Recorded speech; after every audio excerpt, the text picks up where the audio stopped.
Well, good morning and welcome to Frankly Speaking here on WYDC TV Big Fox. I'm your host, Frank Acom, and we are broadcasting live from the Hesselson studio here on Market Street in Corning, already receiving our first virtual wave. If you're new to the program, the number on the bottom of the screen, you can contact me during the program. We'll try to read those comments throughout the broadcast because we have a lot to talk about. We're going to kick it off with some New York State issues, and we're going to get into the presidential race as we near South Carolina on Saturday. It is weird to have the primary on a Saturday. I don't know if that's a good or a bad thing, just in general, not for either of these candidates, Trump or Nikki Haley. I'm just saying in general, if that proves to be more beneficial for turnout. But anyway, we'll get into all the issues of the day here in just a moment. But first, in New York, as you may have followed this for a while, especially if you are maybe a member of something like SCOPE or the NRA and you're a big defender of the Second Amendment. But Remington is moving out of New York. And this has been, unfortunately, a long time coming. They are in Ilion, New York, and have been since 1828. While the CEO, Ken Darcy, noted that the direction that the legislation is headed, the legislative environment, has caused them to make this decision to move to Georgia. The Associated Press noted that Darcy used a news release to indicate that New York's legislative environment is concerning to the firearm industry as a whole. Now, the pending closure of Remington's Ilion, New York plant marks the end of generations of New Yorkers working for the American gunmaker. And they interviewed quite a few various employees there, some having, the one guy saying that he and his wife worked there and his child, and it goes through the family lineage. Jim Conover began working at the Ilion plant in 1964 and continued to work for Remington for 4 decades. He commented on the pending closure, saying, "When Remington leaves, it's not going to be like a facility leaving. It's going to be like part of our family has moved off." They plan on moving in March of this year.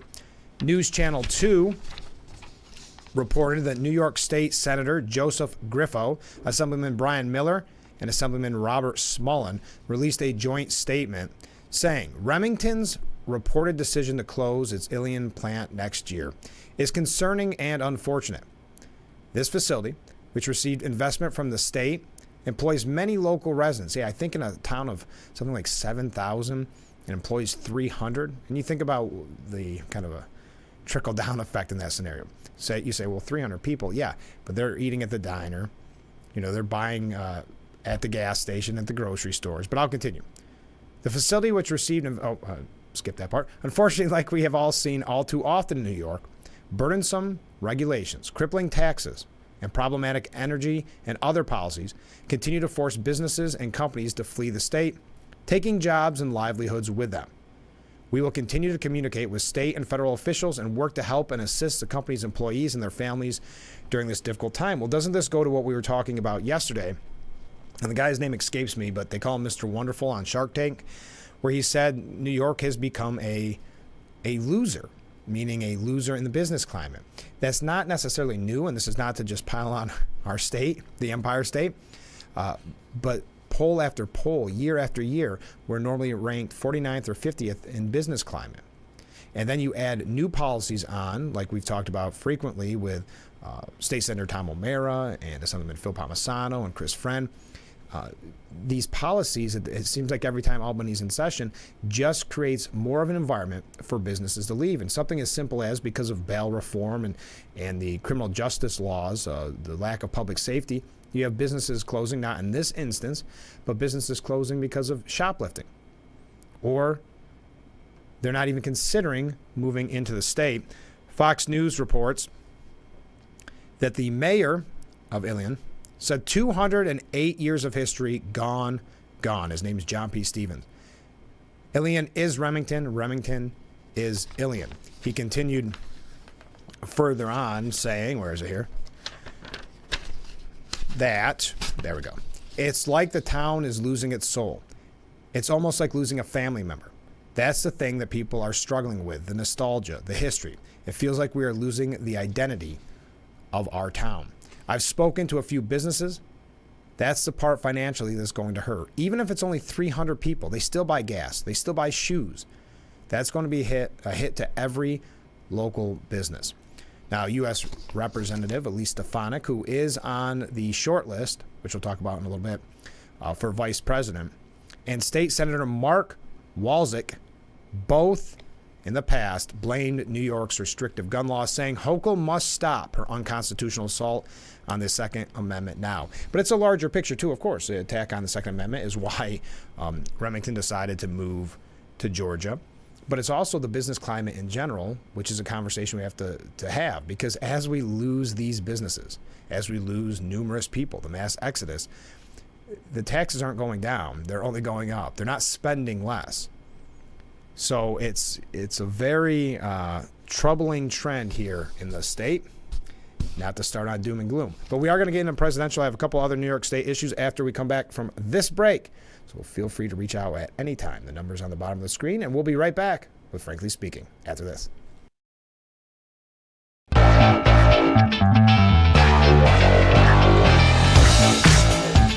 Our beautiful view from the roof here at the Hesselson studio. It looks chilly out there, isn't it? It is. Welcome back to Frankly Speaking here on WYDC TV, Big Fox. I'm your host, Frank Acom. A couple other New York State issues. Great comment from a viewer. Unfortunately, the Empire State is becoming the vampire state, sucking out the life, blood of industry. I couldn't agree more. It's unfortunate. With so many, that's just one example because it's close to us. We also have the Second Amendment part of the piece of the puzzle. But you have so many businesses that we learn about that are either closing their doors or just not even considering us. As the guy from Shark Tank said, we're not even on the list to be considered anymore. Like California, we've actually usurped California's role as the biggest loser state, according to him. And that was in reference to the decision, because he was talking about it from a real estate matter, with the $335 million decision against the former President Trump, and he, even saying this isn't about Trump, it's about what this sends to real estate and what it says about the state in general. Also, we've been talking about the redistricting. According to Ross Barkman, he says New York Democrats should relent on redistricting. It is interesting because since we're in New York, Republicans they see the bipartisan commission and what they released on the lines, and they said, well, it could have been worse, so let's accept it.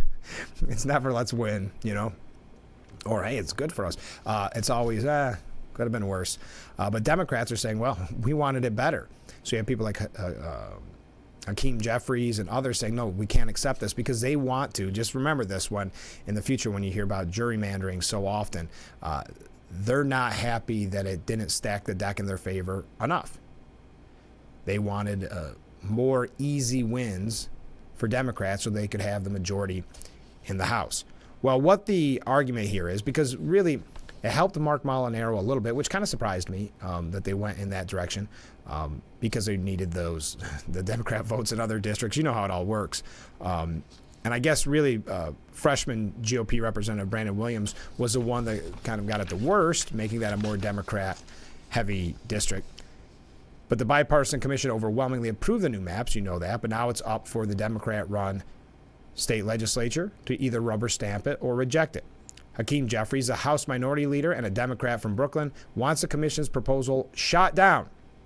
He said, and this is the reason why he gave, that the new districts don't protect, quote, historically underrepresented communities, and blasted once again the 2022 process. Unfortunately, Jeffries may very well get his way. Democrats are desperate to retake the House and have a clear pathway through New York, where Republican incumbents are highly vulnerable on Long Island and in the Hudson Valley.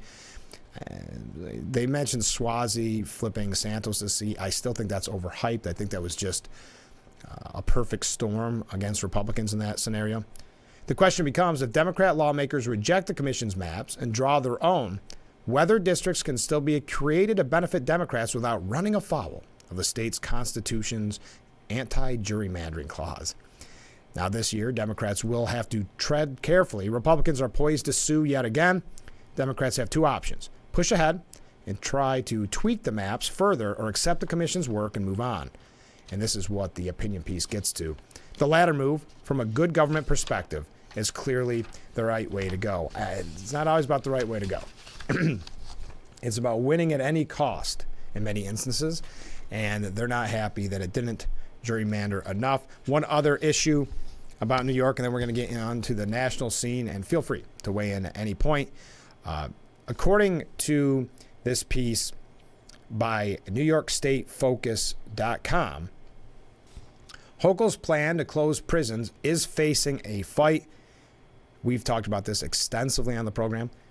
Kathy Hochul has made no secret of her goal to scale back state spending across agencies, but among some rural state lawmakers, her plan to save $77 million on prisons is driving backlash. This is a very good piece. We don't have time to get into it all. They do quote Assemblyman Phil Palmisano saying a 90-day prison closure, that's an insult and slap in the face to these brave men and women who work this dangerous job to keep us safe.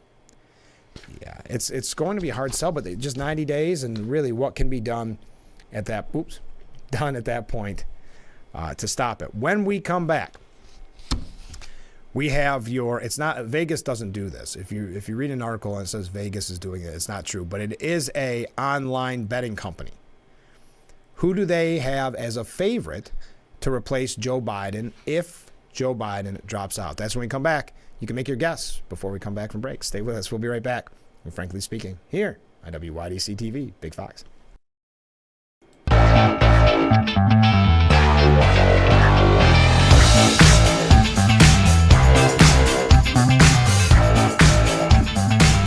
Thank you again for joining us here on Frankly Speaking. I'm Big Fox, broadcasting live from the Hesselson studio. So the favorite to replace Joe Biden if he drops out, according to a betting company called Betfair. Now, just to keep in mind, the current odds are 4-9 on Biden being the nominee. That's about 69%, if you want to look at it that way. But here we go. We'll do it by percentage because the odds get a little tricky if you're not a gambler. They have Michelle Obama as the second most favored nominee behind Biden, with odds of 8-1 or about 11%. So she's the highest performing alternative to Biden. She is followed by, and this is good, I guess good on him for campaigning for president, even though he wasn't officially running, Gavin Newsom at 12-1 or 7.7%. Then, wow, rounding out the top four, Vice President Kamala Harris with 15-1. Then you've got Gretchen Whitmer, Elizabeth Warren, and then you want to make some money at 94-1, meaning for every dollar you place, you'd win $94 if this happens, Hillary Clinton. Haven't you been a little surprised that there hasn't been a little bit of a push mentioning Hillary? I kind of did, and she was doing enough interviews and weighing in on some really curious issues that you started to wonder, does she see an opening here? Is there something that we're not seeing? But concerns about Biden's health, strengthened by a series of recent gaffes, have triggered speculation over whether he could end up stepping down from the contest and who would be the favorite. So there's your list of favorites. Now we're going to talk about, coming up, former President Trump was on Laura Ingram's show talking about the race in general. She asked him kind of for the short list of VP, potential VP nods, and he gave kind of a little hint to it. We'll get to that in a moment. But Biden, you can tell, is running scared because we talked about yesterday that he's cutting back on his EV mandates, getting away from the push for electric vehicles because he's worried about the auto union. Then you have, and this is wrong on numerous levels, and I think it's interesting how CNN presents it. This coming from CNN. President Joe Biden plans to provide student debt relief. They were dealt a significant blow, you remember that, when the Supreme Court rejected his signature student loan forgiveness program last year.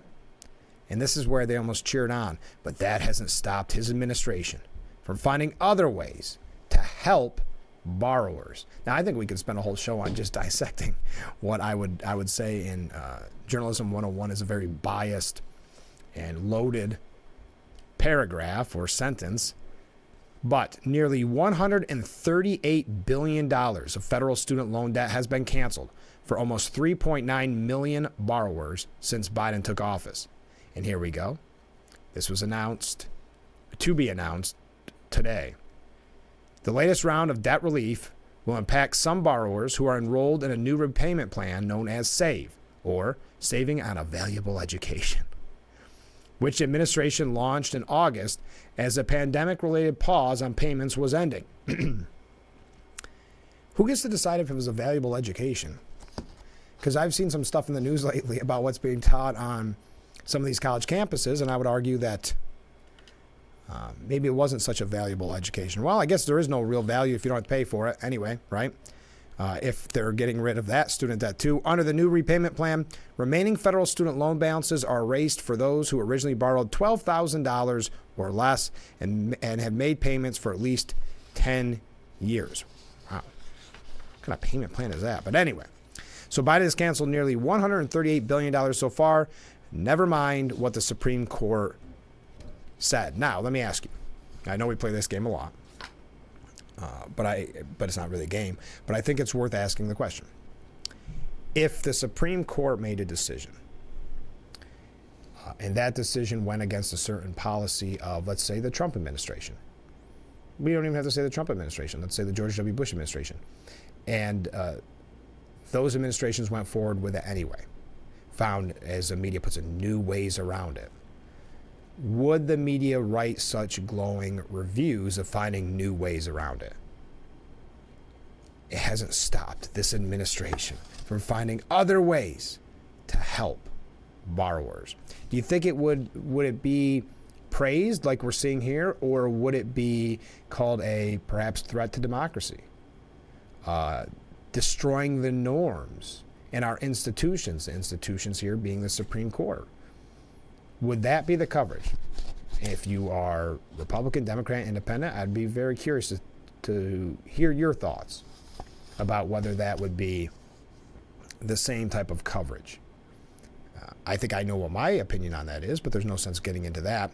Now, also on another move to help save votes, because that's obviously, some could even say, buying votes essentially, before the election, as his poll numbers have dwindled. We've talked about it numerous times. And then, of course, the issue with his mental health that is not helping those poll numbers. We're seeing some very unique ways to try to get those votes back. And some are very troubling, like we're seeing with Israel and the weakening of his stance when it comes in regards to support for Israel. I've got that when we come back. A couple other ways he's trying to with immigration, which I think we could have an interesting discussion on that. Feel free to weigh in at any time. We have a couple things here about Trump, Haley, and then towards the end of the program, which we have plenty of time left together, towards the end of the program, we'll do our mad dash at the end and go through a lot of different stories from around the news world. So stay with us. This is Frankly Speaking here on WYDC TV. Big Fox. We'll be right back.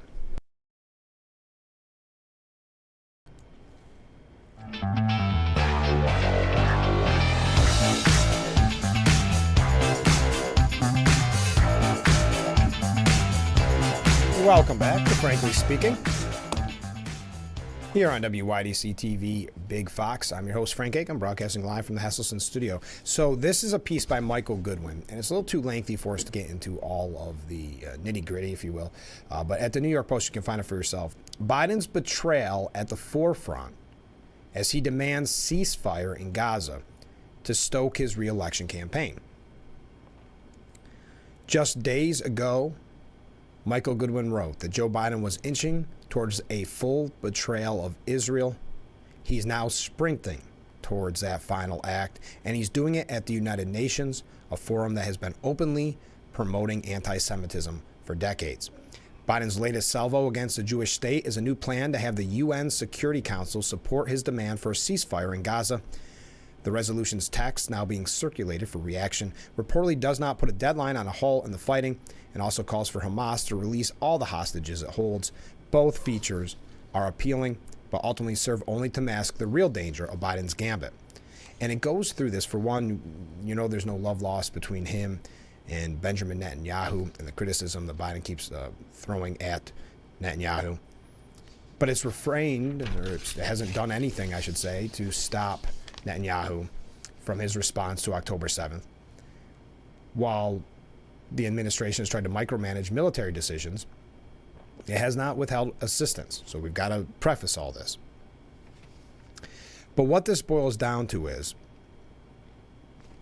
the widespread assumption is that once hostages were released, he would lead the charge to make the temporary fighting halt a permanent one. So if Biden can help get that decision of hostage release, then he can say, okay, it's over. Everything's over. Or try to, anyway. But the effect would be to bring the war to a close before Israel can rout the final elements of Hamas hiding there, many in tunnels. And that's the problem, according to Michael Goodwin. And that would be terrible enough to not end once and for all. But the worst is yet to come. Biden has made it clear that as soon as the war ends, he aims to pave the way for the creation of a Palestinian state, one that would immediately join the UN. Now, there's still a lack of detail on this. This, again, coming from Michael Goodwin.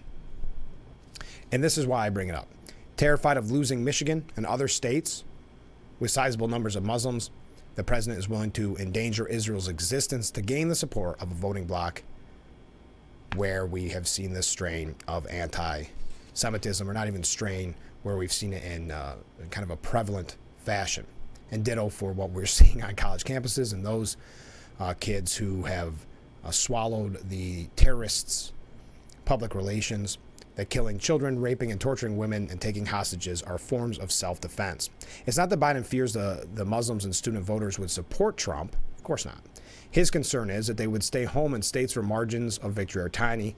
If that's not betrayal, what is? So again, Michael Goodwin gets into it with much detail, but when we add that to the student loan forgiveness, and now we have one more. And that is immigration. And this has been a common talking point since Suozzi won Santos' seat, that Democrats are able to twist the narrative on immigration, suggesting that House Republicans are not doing enough to reach a deal to shut down the border. And if you recall, and we're going to get to this in just a moment, President Biden saying, I've done all I can do. I can do no more. Now, you and I, who have followed this closely for years, realize that President Biden was very proud of the fact that on day one, he got rid of Trump's executive orders that had the border shut down effectively. But now kind of a rewriting of history. So Democrats have been campaigning on this, and they believe it's going to be a winning issue, that they think that they can present themselves as stronger on the issue than Republicans. But let's start with someone who just recently declared, I can't remember if I updated you on this, that he isn't running for a third party, and that is Joe Manchin. Joe Manchin was on Fox News' Your World. He said, first of all, the border crisis that we have are Joe Biden's fault. Starting from day one, I disagreed, and we've been arguing about this back and forth. I think that in defense of Joe Biden, their discussion and their basically explanation is that the world was in a flux after the pandemic. A lot of people were hurting around the world. We wanted to make sure we could help as many as humanly possible. And the border was overrun, unbelievably overrun. And then catch and release is horrible. And they waited too long. So the idea is it's been Biden's fault from day one. And he waited just too long to deal with it. And now they're scrambling because poll after poll shows that it's, if not number one, number two, biggest concern for voters, immigration policy. So now his plan, and then when you see this, and we have a couple things on this, his plan goes from I can't do anything to trying to shut down the border before the State of the Union. Remember I mentioned that to you yesterday on the program. The White House has just proven that Republican objections to the Senate border deal were right all along. In a leaked preview of next month's State of the Union address in Axios, not a friendly outlet for Republicans, quote, a source close to Biden, so that would mean a White House staff member, has revealed that President Biden is considering the, quote, bold move of issuing an executive order that would dramatically staunch the record flow of migrants into the Southwest. So he really did have the power to do this just like the GOP said. And it was no surprise because we know that he, again, campaigned on it and then successfully, quote unquote, for lack of a better word, did what he said he would do, which is get rid of Trump's executive orders on it. So then to say now there's nothing I can do when we saw a president that had used executive orders to do exactly what he said he couldn't do, didn't confuse many of us. We knew that it was I hope you haven't been paying attention, knowing that the media would not fully report on it, which has been true. The only reason it's become such a major issue with voters is because it's gotten to the point where it's no longer believe what the media is telling you. You're starting to see it with your own eyes. We talk about this a lot where it's public safety is not an issue in New York. Never mind the violence you see in the street, or maybe, heaven forbid, a loved one or a friend or whoever that was affected by ballot reform like that. Never mind that. Believe these statistics, which we know what they say about statistics, what they tell you or what we tell you. Just believe us. Or, hey, no, the economy's actually doing really great. Never mind when you go to the grocery store. Never mind when you fill up your gas tank. So it was the same thing. There's nothing we can do. I've done all I can do. It was just last month that Biden claimed, quote, I've done all I can do to stop the border crisis in pushing for the terrible Schumer-Lankford bill. He said, if that bill were the law today, I'd shut down the border right now. No, the problem is not the president's cognitive decline. He didn't forget, real as that is. Rather, it's an administration that's been lying for 3 years and has finally realized it has a political problem, according to Mark Krikorian. And that's really what it boils down to. It's why so many things, the same with the policy with Israel, has changed because of, and this is unfortunate, polling. It all boils down to looking ahead to November. Shortly after kickstarting the border crisis, the president said the immediate jump in illegal immigration was perfectly normal. It happens every single solitary year, he said. White House Press Secretary Jean-Pierre had assured us the president has done more to secure the border and to deal with the issue of immigration than anybody else. He really has. I would say as a press secretary, if you have to end something with saying, no, he really has, in that exciting tone, it's another example of, I know it doesn't look this way, because it isn't this way, but he really has. The administration lies on immigration. They become so brazen, so gigantic, so frequently repeated, and the results so catastrophic that the last-minute PR move before the election won't work. So what Mark Krikorian's opinion on this is, and that's why I bring it up to you because I'd love to hear your take on it, is you can't keep pushing that there's nothing else we can do. We've fought so hard on this. Mayorkas is doing a great job, boom, boom, boom, over and over again, and then come out the next few days and say, oh, it turns out we fixed it. We fixed it, and we didn't need those pesky Republicans to do so. Now, will the media cover for the White House as best as they can?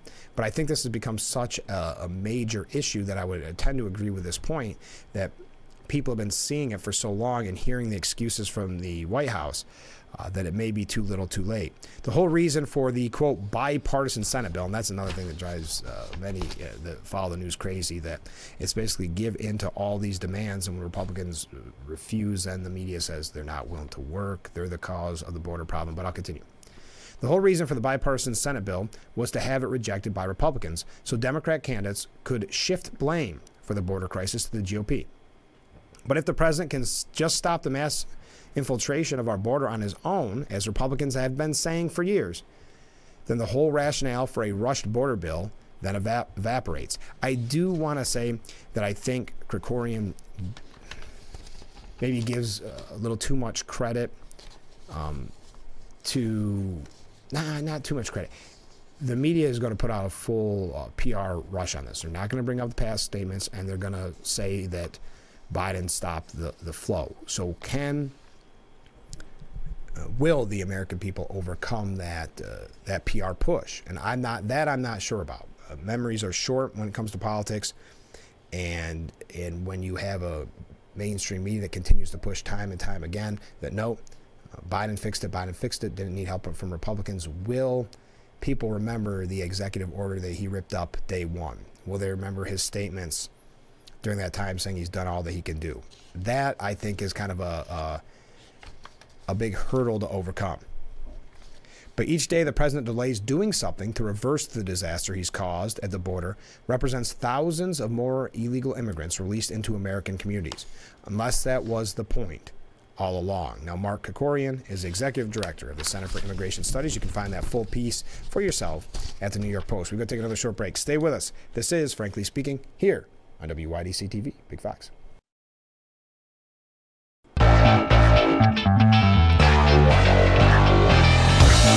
We are back with Frankly Speaking here on WYDC TV Big Fox. I'm your host, Frank Acom, broadcasting live from the Hesselson studio here on Market Street Corning. A couple comments from viewers before we move forward. First, when we're talking about the odds-on favorite, well, the odds-on favorite to get the Democrat nomination is Biden. But the odds-on favorite if something were to cause Biden to drop out of the race was Michelle Obama.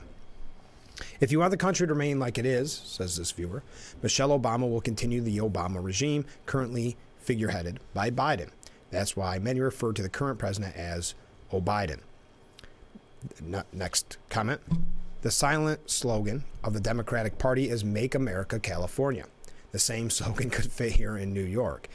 Yes, I mean, really, that's why when you think about it, Gavin Newsom's name was thrown around for quite some time. I mean, you and I would say, looking at the reports coming out of California, that would be a tough sell. That, hey, you see what I did in California? I can do it for the country would be a tough sell. But to this viewer's point, they must not see it that way. It goes back to in the days of COVID, in the early days when Cuomo was put on a pedestal, and a lot of it was because of the media's location in New York and like that, don't get me wrong, but that he was really probably going to be president. There was even talks of Biden dropping out of the race and putting Cuomo in at the time, if you recall, because he was becoming such a superstar. It's interesting how things change so quickly, especially when you make a lot of enemies. That's maybe a lesson to be learned there in politics. You can move your way up, stepping on people, but eventually it gets a little bit too much for people. But anyway, he was such a clear, a superstar because to those in the media who live in a bubble, I mean, yeah, they live in New York City, but do you think where they're living, they have to deal with some of the crime rate, with some of the issues of like the migrant crisis? No. So they have no problem with making the country New York, making the country California. So that's a good point. Next comment from the viewer, a different viewer. It's so insulting and shows how little they think about us when we see it for ourselves. They don't even try to hide it anymore. Yes, to the point where they tell us, public safety isn't an issue. Public safety is fine. Oh, never mind. When you look at the police reports, never mind what you're seeing and unfortunately maybe experiencing or friends and family experience. The same with when it comes to the economy being so great, as we're told over and over again. And then we look at our grocery bill or we look at all these bills that are coming in and say, wait a minute, where is it great? This is confusing. And it's always some really niche thing, it seems like, that this issue is down. Well, help me with my groceries then. Back to the immigration issue, and we do have to take a short break here in just a minute because I ran late with my tangent on the other one. But Republican senators, there's 13 of them, have urged Mitch McConnell to ensure that Mayorkas has an impeachment trial. In their letter, they said, we call on you to join in our efforts to jettison this approach by Democrats to shirk their constant duty. I wonder if that means constitutional duty. Ensure that the Senate conducts a proper trial and that every senator, Republican and Democrat, adjudicates this matter when the Senate returns. It remains to be seen if the Senate rules will even allow us to brush aside our duty in that matter. But one thing is for sure.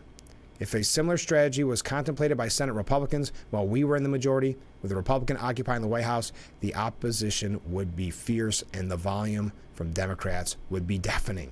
And that is a very good point, one that perhaps unfortunately falls on deaf ears because we will not see the media cover it, and the media is fine with it again.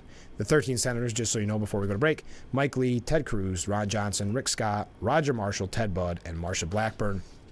And Senator Rich Scott actually called on Kamala Harris to preside over the Mayorkas impeachment trial. Now you may be saying, wait, I thought Rick Scott was a Republican. What am I missing here?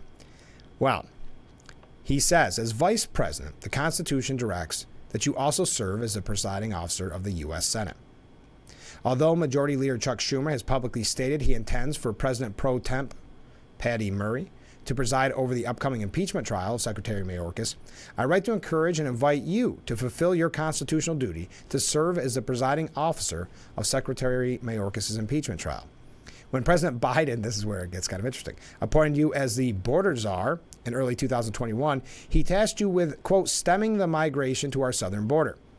In accepting that appointment, you acknowledged the need to, quote, deal with the root causes of the flows of illegal immigration across our southern border.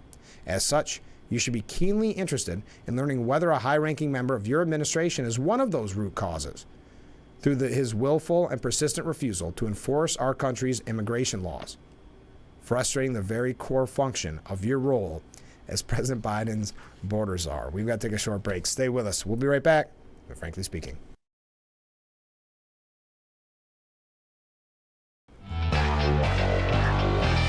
All right. As I said, we are running late, so I have another break coming up in just a second. One last thing on the immigration issue, because I promised you I'd talk a little bit about Trump's short list of VPs.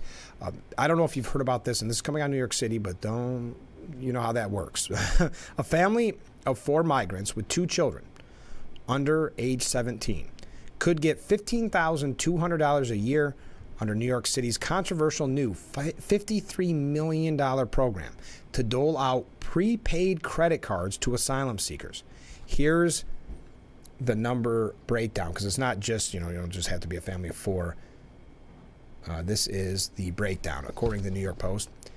So that's how much you get of an allowance monthly in your debit card by the size of your household. So a single person, $345 a month as an asylum seeker.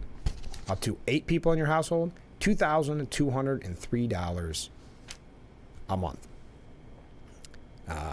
Just something to keep in mind. A family of 3, let's say, would receive $932 a month, while a family of 4, $1,195. You can use them at bodegas, grocery stores, supermarkets, convenience stores, according to the breakdown. You can find the full issue with the allowance and the cost at the New York Post. We'll be right back with Frankly Speaking here on WYDC TV, Big Fox. And we are back with Frankly Speaking here on Big Fox. Did you see that New York's Attorney General Letitia James has vowed to seize Donald Trump's assets, even some of his prized New York City properties, if he ignores the $355 million fine? If he does not have funds to pay off the judgment, then we will seek judgment enforcement mechanisms in court, and we will ask the judge to seize his assets. She's kind of taking a victory lap here. Now, there's been a lot of back and forth of where that, like we keep talking about with the Shark Tank guy, where was that just arbitrary number? Where did it come from? What message does this send about New York being open for business, in this instance, the real estate market? The former president will have to cough up the money even as he seeks to appeal. That's an important point. Even though he's seeking to appeal, he'll have to cough up the money. Trump and others are ordered to pay a combined $364 million with interest included, which totals $450 million, according to the AG's office. James said she is very confident that the real estate tycoon will fail in his appeal on Friday's ruling, which he ripped Friday as a complete and total sham. We are prepared to make sure the judgment is paid to New Yorkers. And yes, I look at 40 Wall Street each and every day. There you are. You be the judge. We'll be right back with our last break, and then we're going to wrap things up here on Frankly Speaking.